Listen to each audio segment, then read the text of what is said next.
자, 오늘 이야기할 주제는 청소년들의 고민 해결입니다. 참고할 서적은 심리학 17살을 부탁해입니다.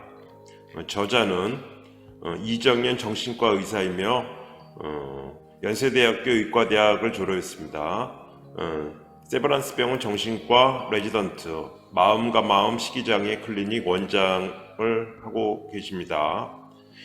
연세대학교 의과대학 정신과 외래 교수로 있습니다. 자, 여러 가지 주제가 있는데 첫 번째로는 비교 스트레스에서 벗어나는 길입니다. 우리 학생들 본인 스스로도 다른 친구들과도 비교도 하고 또 부모님이나 주위에 있는 사람들이 다른 친구들과 비교를 많이 할 겁니다. 비교를 하면 상대적으로 많이 스트레스를 많이 받을 겁니다. 그래서 이 저자는 이렇게 얘기를 합니다. 비교의 대상을 다른 사람과 비교하는 것이 아니라 여기 나왔죠. 남이 아닌 과거의 나 혹은 미래의 나로 바꿔본다는 것이죠. 어제의 나와 비교할 때 오늘의 나는 얼마나 향상되었는지, 또는 내가 꿈꾸는 미래에 오늘의 나는 얼마나 근접해 가고 있는지, 그렇게 하면 상당히 스트레스도 많이 감소가 되고 어제보다 나아진 나를 자랑스러워하게 되고 그 힘으로 최선을 다해 오늘을 살게 된다고 합니다. 결국 비교를 가능하면 남들과는 하지 말고 자신의 과거와 미래에 대해서 비교를 하면 훨씬 비교 스트레스에서 벗어날 수 있다고 합니다. 자, 지금은 고인이 되었지만 소아마비라는 장애를 딛고 서강대학교 영문과 교수가 된 장영희 교수님은 이렇게 얘기를 했답니다. 아주 학생들 들으면 상당히 의미 있는 말이라고 생각될 것입니다. 내가 살아보니 남들의 가치 기준에 따라 내 목표를 세우는 것이 얼마나 어리석고 나를 남과 비교하는 것이 얼마나 시간 낭비이고, 이렇게 함으로써 내 가치를 스스로 자신의 가치를 깎아내리는 것이 얼마나 바보 같은 짓인 줄 알았다. 그렇게 하는 것은 결국 중요하지 않은 것을 위해 진짜 중요한 것을 희생하고 내 인생을 잘게 조각내어 조금씩 도랑에 집어넣는 일이라고 얘기를 했습니다. 자, 두 번째입니다. 매번 선생님이 진로 교사이다 보니까 꿈과 관련해서 얘기를 많이 하는데, 자, 이런 주제입니다. 왜 난 꿈이 없는 걸까? 꿈이 많은 학생도 있겠지만 꿈이 없어서 고민하는 학생들도 있겠죠. 그런 학생들을 위해서 이런 저자는 지금 이 순간들이 꿈을 향해 가는 길임을 기억하고 절대 멈춰서는 안 된다. 무엇을 멈춰서는 안 된다? 꿈을 향해 가는 길임을 인식하고 계속 생각을 하라는 겁니다. 앞으로 나는 뭐뭐 할 때 제일 신나지, 뭐뭐 할 때 잠도 안 자고 계속 하고 싶지, 뭐뭐 할 때 시간 가는 줄 모르지, 뭐뭐 할 때 에너지가 생기는 느낌이 나지, 계속해서 자기 스스로한테 물어보라는 것입니다. 그렇게 자신의 목소리에 귀 기울이다 보면 언젠가는 자신의 꿈을 발견하게 될 것이라는 거죠. 그리고 스스로에게 꿈을 찾을 기회를 주어야 한다는 것입니다. 뭘 하기 위해서는 그런 기회가 있어야 되겠죠. 따라서 자신에게 줄 수 있는 가장 큰 선물은 자신에게 기회를 주는 것입니다. 그러니 내가 어떤 사람인지, 내가 어떤 일을 잘할 수 있고 어떤 일을 하면 좋은지 고민하는 기회를 자신에게 주기 바랍니다.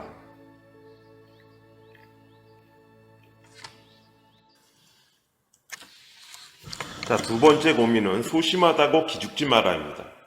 우리는 교육을 이렇게 받았습니다.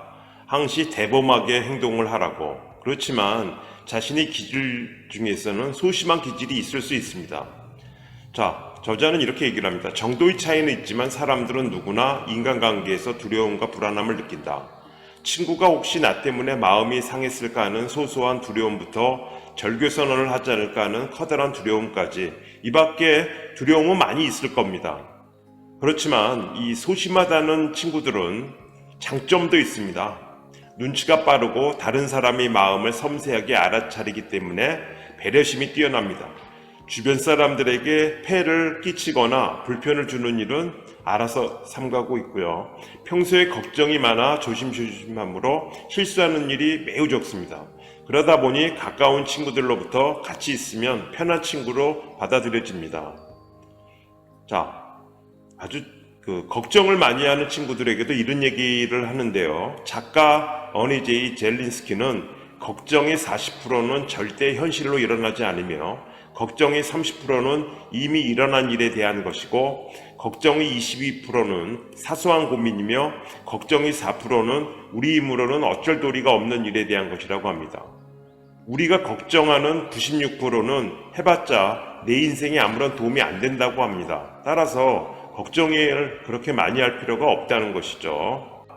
나도 한때는 공부를 잘했는데 초등학교 중학생들이 봤을 땐 초등학교 때, 또 고등학교 학생일 때는 중학교 때 이런 얘기를 할 수 있을 겁니다.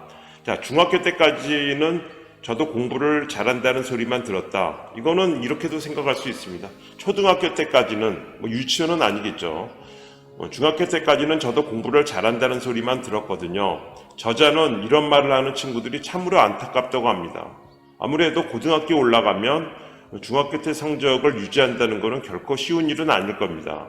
근데 그런 이유가 고등학교에서 소화해야 하는 공부의 양은 중학교의 2배에서 3배에 달한다고 합니다.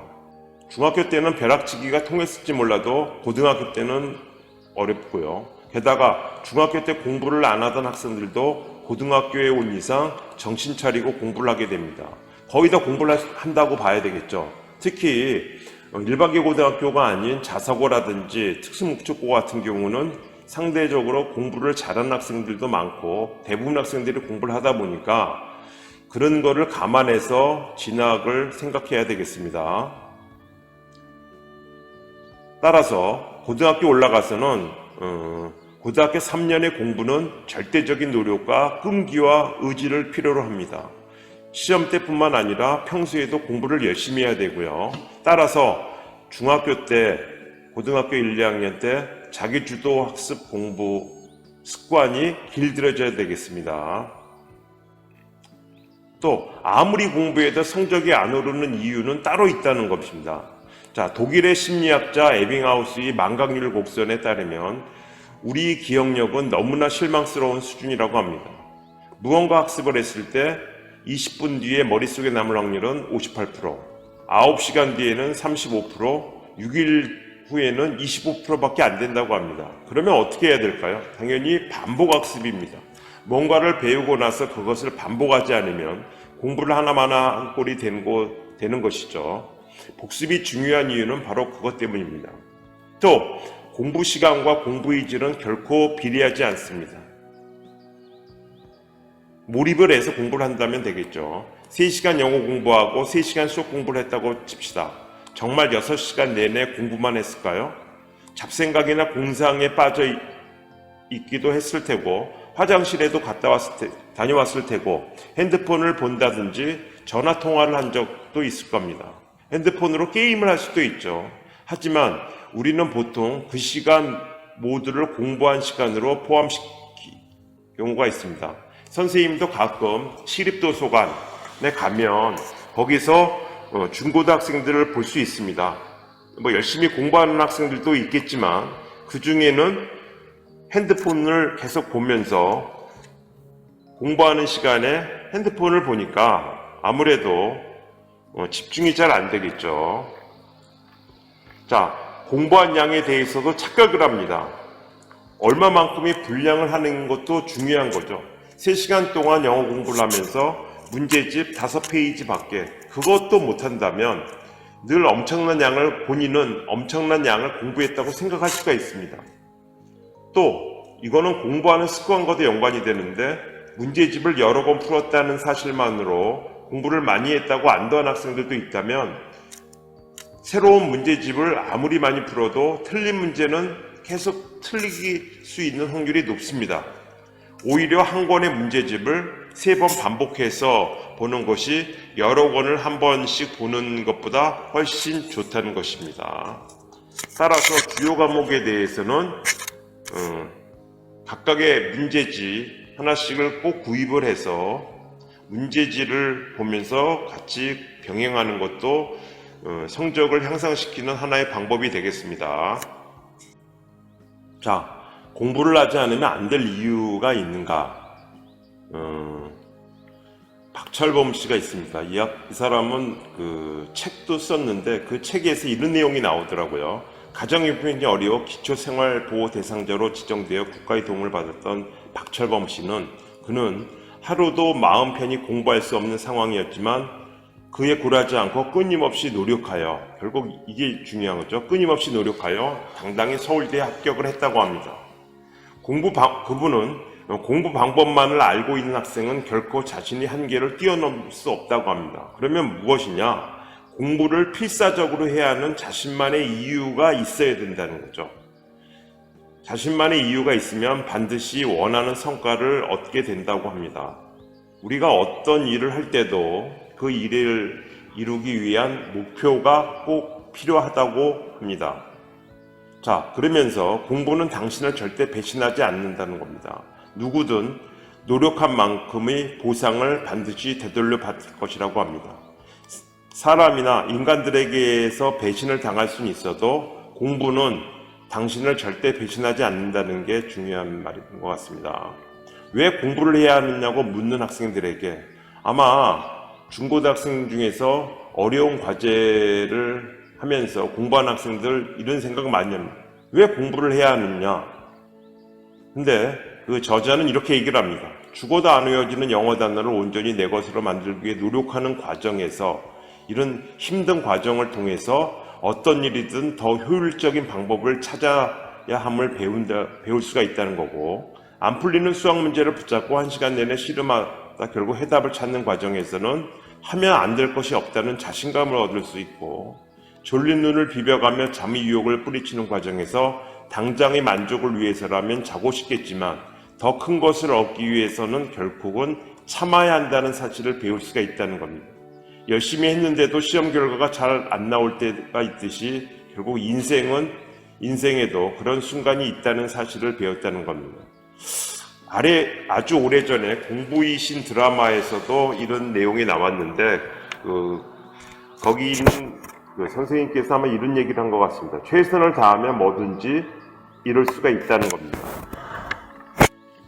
자, 나만의 공부법. 우리 학생들은 다 나만의 공부법을 갖고 있나요? 나만의 공부법 어떻게 찾아야 할까? 나만의 공부법을 제대로 갖고 있는 학생들은 아마 성적이 좋은 학생들일 겁니다. 아직도 나만의 공부법을 제대로 갖지 않은 학생들은 성적이 그렇게 좋지 않으면서 또 그렇게 공부를 많이 안 한 학생들이 많을 겁니다. 지금부터라도 나만의 공부법을, 나만의 학습법을 찾기 바랍니다. 자, 나만의 공부 요령이 생길 때까지 무엇이든지 일단은 공부를 무식하게라도 해야 된다는 겁니다. 이때 조심해야 할 거는 무작정 덤비지 말고 효율적인 방법을 찾기 위해 끊임없이 고민을 해야 된다는 겁니다. 왜 그 공부법은 나와 맞지 않는지 끊임없이 고민해야 한다는 겁니다. 그렇다면 나는 어떤 곳에 약하고 어떤 곳에 강한지 파악하기 위해 애써야 되고요. 다중지능의 창시자인 하워드 가드너 박사는 다른 사람과 비교해서 당신의 독특한 점을 찾아내 그것을 최대한 이용하라. 자신의 장점을 활용하라는 거죠. 그리고 많은 경험을 쌓으라는 겁니다. 많은 경험을 쌓아야지 나름대로 더 좋은 방향으로 갈 수 있는 겁니다. 자, 그것이 자신에게 소중한 것이 되기도 하고 자신을 자극할 수도 있다는 겁니다. 자, 친구 문제입니다. 애써 친구를 사귈 필요가 없다고 생각하는 학생들이 있습니다. 아마 중학교 때, 고등학교, 중고등학교 때는 그런 친구들이 많지는 않지만 아마 학생들 중에서는 이런 생각을 하는 학생들도 있을 수 있습니다. 친구를 경쟁 상대로만 볼 수도 있거든요. 이들은 자기 세계에 갇혀 세상과 소통하기를 거부합니다. 그냥 그게 편하다고 말하면서 말입니다. 하지만 거꾸로 그들의 마음은 얼마나 허약한지를 보여주는 증거가 됩니다. 왜냐하면 누군가 자신에게 다가오면 그의 공격에 자신이 무너지고 말 것이라는 두려움이 있다는 것입니다. 이런 내용을 안다면 친구들 중에서 친구 사귀는 것을 꺼리는 친구가 있다면 먼저 나서서 그 친구와 사이좋게 친하게 지낼 수 있도록 하면 좋겠습니다. 도와주는 일이 되겠습니다. 허약한 자기 세계를 방어하는데 모든 에너지를 쏟아붓는 아이들은 결국 스스로가 만든 소외감 때문에 외롭고 불행한 삶을 살게 됩니다. 따라서